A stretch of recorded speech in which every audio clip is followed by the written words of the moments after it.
Sa Madre de Agua, mga kaidol. Lami kini sa ipakaon sa baboy, baka, bisig kung sang manana pa, basta kayo mukaon. Okay kini siya. Taas kayo ni kayon.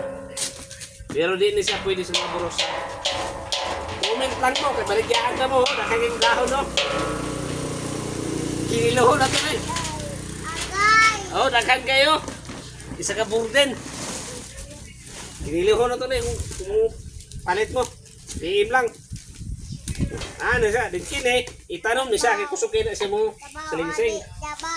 Then, tagod-taguron na yun. Na ano.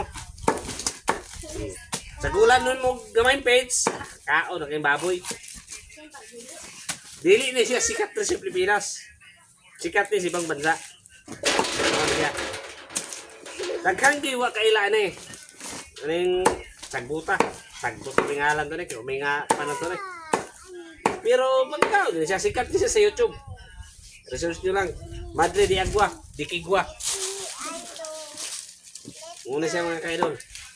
Tagod-taguron ni siya kumay. Pwede po din ninyo taguron, inyo rin dito suhatag. Pero ayaw ito i-appeal ng mga inguna niyo.